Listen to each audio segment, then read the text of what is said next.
চলে এলাম নতুন দিনে রান্নায় হাতেখড়িতে আমি লিজা আরও একটা আমার রেসিপি নিয়ে। প্রথমে আমি এখানে একটা ডেকচির মধ্যে 1 লিটার দুধ নিয়ে বসিয়ে দিয়েছি। দুধটা কিন্তু একটু ঘন হলে ভালো হয়, সেটা গরুরই হোক বা প্যাকেটের কেনা দুধই হোক। দুধটা বসিয়ে দিয়েছি একেবারে ডেকচিতে, কারণ আমি যতটা শর্টে পারছি তোমাদের দেখাচ্ছি। আমি ঠিক যেভাবে করি শর্টে, ঠিক তোমাদেরকেও সেভাবেই দেখাচ্ছি। দুধটা ভালোভাবে আগে ফুটে যাক। আর একটা কথা বলে রাখি এ প্রসঙ্গে, দুধটা কিন্তু ফুটে যাওয়ার পর একই দুধ যদি 2-3 বার ফুটিয়ে রাখা হয় তাহলে কিন্তু জিনিসটা আরো ভালো হয়, যেটা আমি তোমাদেরকে দেখাতে যাচ্ছি। যে দুধটা আমি বসিয়েছি সেই দুধটা কিন্তু ফুটে উঠেছে।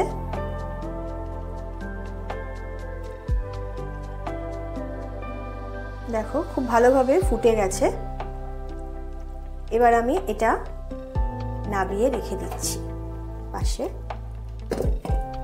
বসিয়ে দিচ্ছি একটা কড়াই বসিয়ে এবার আমি পরিমাণ মতো একটু সুজি নিয়ে নিয়েছি।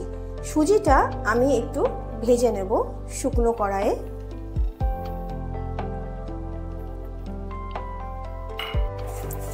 সুজিটা একটু ভেজে নিতে হবে। এই যে সুজির পায়েস আজকে আমি করতে যাচ্ছি, পৌষ সংক্রান্তির দিন সবাইয়ের বাড়িতেই পিঠে পুলি কিছু না কিছু হয়, নতুন গুড় আনাগোনাও হয়। তো সেই জন্য আমার আজকে ইচ্ছা হলো তোমাদেরকে একটু সুজির পায়েস দেখাই। তো প্রথমে আমি সুজিটা ভেজে নিচ্ছি। সুজিটা যদি না ভেজে কেউ যদি মনে করো কাঁচা সুজিতে করবে তাহলেও কিন্তু করা যায়। কাঁচা সুজিতেও কিন্তু একই টেস্ট হয়, ভালোও হয়। দুটোতেই, ভাজাতেও একরকম টেস্ট হয়, কাঁচাতেও একরকম টেস্ট হয়। দুটো টেস্টই কিন্তু অসাধারণ হয়। খাওয়াটা যে যার নিজের ব্যাপার।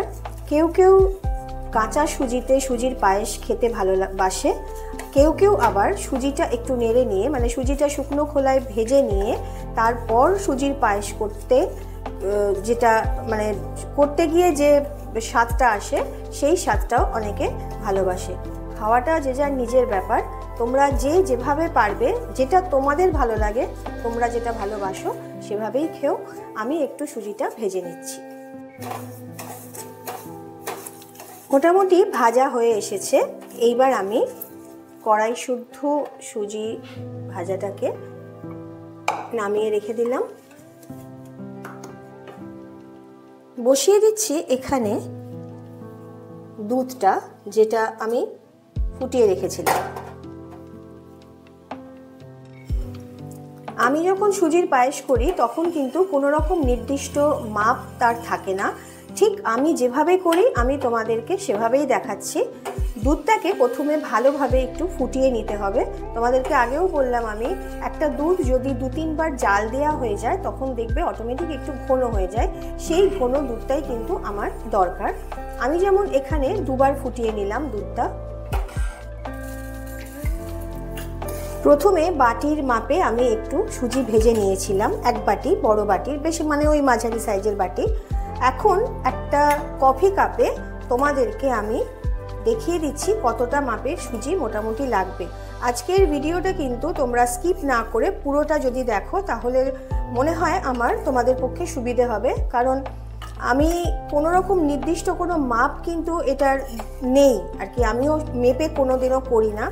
দেখো সুজির পায়েসটা কিন্তু এক একজনা এক এক রকমভাবে ভালোবাসে। কেউ ভালোবাসে হয়তো একেবারে পাতলা, কেউ ভালোবাসে খুব ঘন, মানে যেটা থকথকে টাইপের হয়, আর কেউ ভালোবাসে একটু বেশ ঘন ঘন হবে, পাতলা থাকবে না আবার পুরোপুরি থকথকেও হবে না।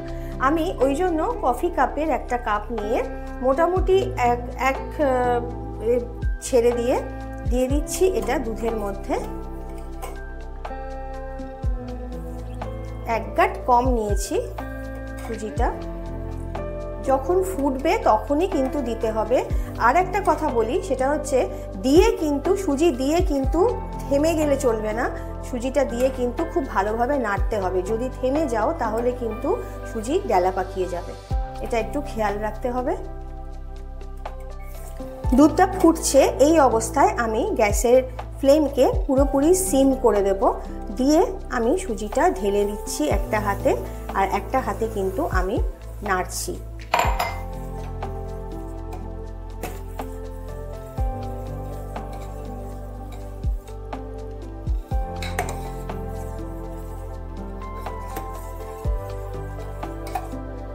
আমি একবারে ঢেলে দিলাম, তোমরা যদি মনে করো অল্প অল্প করে ঢালতে পারো, কারণ একবারে ঢেলে দিলে একেবারে উঁচু হয়ে যাবে, তো হয়তো কেউ রাখতে পারবে না।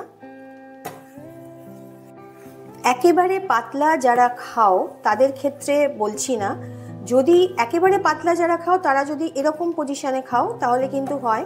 তার থেকে একটু আমি যে পরিমাণ সুজিটা দিলাম, একেবারে পাতলা যারা পছন্দ করো তাদের জন্য বলছি, তারা কিন্তু সুজির পরিমাণটা একটু কমাতে হবে। আমি যতটা দিয়েছি ততটাতে কিন্তু একটু গাঢ় হয়ে গেছে, আর কিন্তু আমার সুজি লাগবে না। ভালোভাবে নাড়িয়ে গ্যাস ওভেনকে একেবারে সিম করে, সিম ছিলই যদিও, দিয়ে দিচ্ছি এখানে খেজুর গুড়। যে যতটা মিষ্টি খাবে ততটাই দেবে, মিষ্টিটা যারা যেরকম খাবে সেরকম ভাবে দিয়ে নেবে।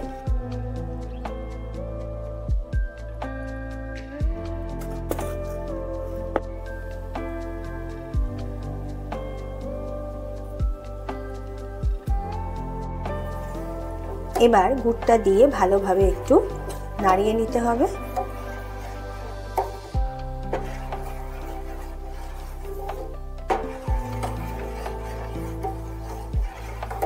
দেখো কিরকম কালারটা চেঞ্জ হয়ে যাচ্ছে। এই সুজিটা যেরকম দেখছো এটা কিন্তু ঠান্ডা হয়ে গেলে আরেকটু বসে যাবে।